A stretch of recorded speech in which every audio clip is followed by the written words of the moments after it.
Imagine for a second that you're in charge of a massive national railway system. You've got trains crisscrossing the country day and night, carrying millions of people, tons of freight. It's a huge, complex operation.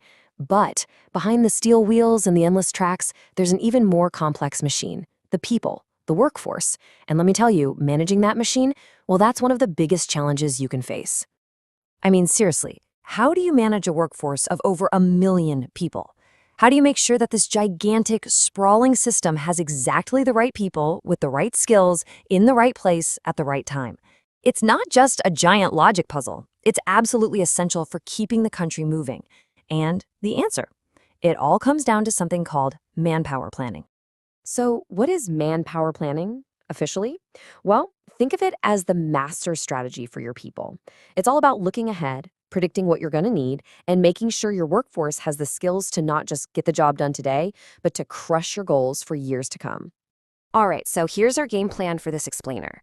We're going to start with the basics of what manpower planning is. Then we'll break down its core components.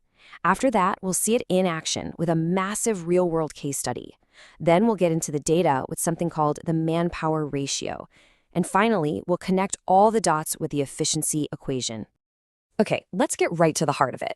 At its core, manpower planning is really about taking a super systematic approach to a very human challenge. It really boils down to 4 logical steps. First, you gotta know what the job actually is. What skills do you need? Simple enough, right? Then you figure out how many people you actually need to do that job. Next up, where are you gonna find these people? And finally, this is the magic step. You have to match the person's unique qualities with what the job actually demands. Now, you can't build a great plan without a solid blueprint. And in manpower planning, that blueprint has 2 key parts. It's really important to understand the difference between them. Okay, so check this out because the distinction here is key. First, you have job analysis. This is the 10,000-foot view. You're looking at the company's big goals, its financial plans, who's getting promoted, how people are performing. Then you have the job description. This is where you zoom right in. You define the specific role. What are the responsibilities? What does success look like? You see, you really can't write a good description until you've done a solid analysis first. All right, enough theory. Let's see how this all works in the real world. We're going to dive into a case study of one of the largest employers on the entire planet, a place where manpower planning isn't just some concept in a book, it's a critical part of their daily operations.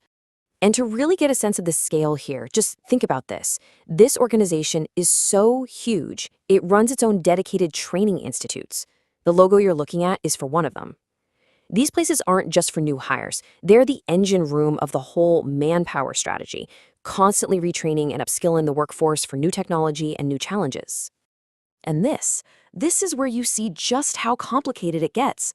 The railways can't just plan for new jobs. They have to predict what they call normal wastage, things like retirements. They have to account for unexpected departures, even sad things like deaths. Then they have to plan for people to cover vacations and rest days. And they have to factor in new infrastructure, like a new rail line that's going to need brand new jobs. It's a massive, constantly moving puzzle. And this quote just nails it. The world of railways isn't standing still. You've got massive changes happening all the time. Electrification, computer systems, automated track maintenance.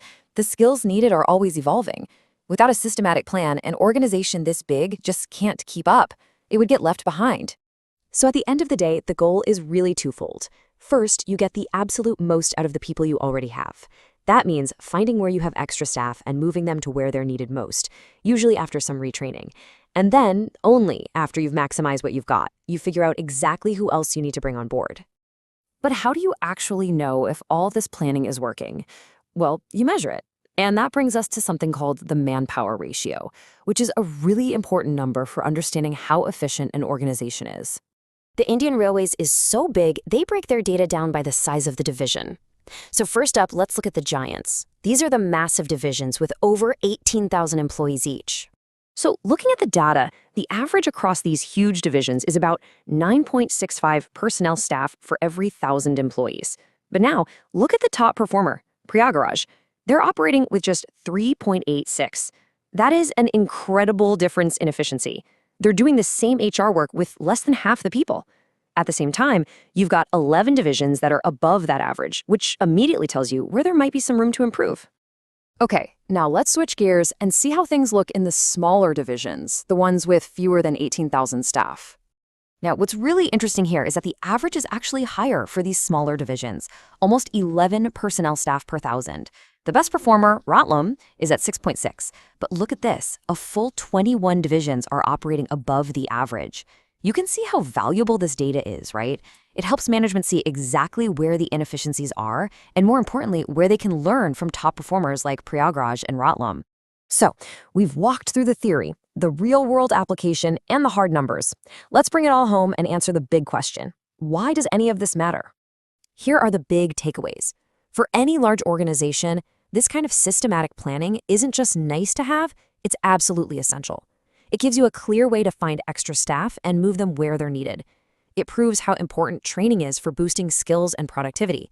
And really, it all comes down to cutting waste and making sure you have the right people with the right skills ready to go when you need them. And that leads us to one last big question for the future. We've seen how manpower planning helps an organization adapt to things like computerization. But as automation and AI get more and more integrated into operations like the railways, the very definition of the right skills is going to completely change. The planning process will still be crucial, but the jobs it's planning for, they might look totally different. So it leaves you wondering, what will the railway workforce of the future even look like?